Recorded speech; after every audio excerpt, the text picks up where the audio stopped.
एक महत्त्वाची बातमी आहे। इचलकरंजीमधील नरसिंहवाडी आणि कुरुंदवाडमध्ये पूरस्थिती निर्माण झाली आहे। कुरुंदवाड ते कर्नाटकला जोडणाऱ्या पुलावर पुराचं पाणी आलंय। परिसरातील 30 खेड्यांचा संपर्क तुटल्याची माहिती आता मिळते आणि या संदर्भात अधिक माहिती देण्यासाठी आमचे प्रतिनिधी साईनाथ जाधव आपल्यासोबत आहेत। साईनाथ, नरसिंहवाडी आणि कुरुंदवाडमध्ये सध्या पूरस्थिती आहे। सागरजी, आपण ही दृश्य टीव्ही 9च्या माध्यमातून दाखवतोय। नरसिंहवाडी आणि कुरुंदवाडचा संपर्क तुटलाय, पण टीव्ही 9ची टीम सध्या कुरुंदवाड शहरामध्ये आपण आलो आहोत।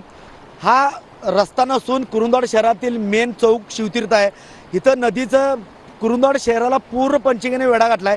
इथला संपर्क सगळा तुटलेला आहे। आपण जर बघितलं, घराच्या घरं पाण्याखाली गेलेले आहेत। जे रस्ते आहेत ते सगळ्या प्रवाहित पंचगंगेचा दिसतंय। त्यामुळं नागरिकांनी कोणीही घराबाहेर पडू नये।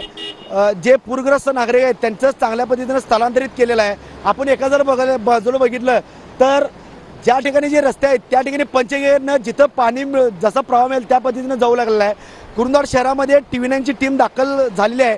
पाण्याचा कसा वेढा पंचगंगेनं रुद्र अवतार कसा घेतलेला आहे हे आपल्या माध्यमातून आपले कॅमेरामॅन सुशांत राऊत जीवाची बाजी लावून हे सगळं शूट करत आहेत। गेल्या काही दिवसापासून कृष्णा आणि पंचगंगेच्या पातळीत झपाट्याने वाढ होती, पण पावसाने विश्रांती जरी घेतली असली तरी सांगली आणि कोल्हापूरचा पूर ओसरल्यानंतर सगळ्यात जास्ती हा फटका कुरुंदवाड शहराला आणि शिरोळ तालुक्यातील ह्या नरसिंहवाडीला बसवत असतो आणि त्याचा खरा फटका 43 गावांना बसवत असतो। एकीकडे पूर ओसरत जरी असला तर शिरोळ तालुक्यामध्ये पुराचा फटका मोठ्या प्रमाणात वाढलेला दिसत आहे। जर आपण हे दृश्य जर बघितला, पाण्याचा प्रवाह किती आहे, हे पूर्ण रस्ते शहराकडे जाणारे आहेत।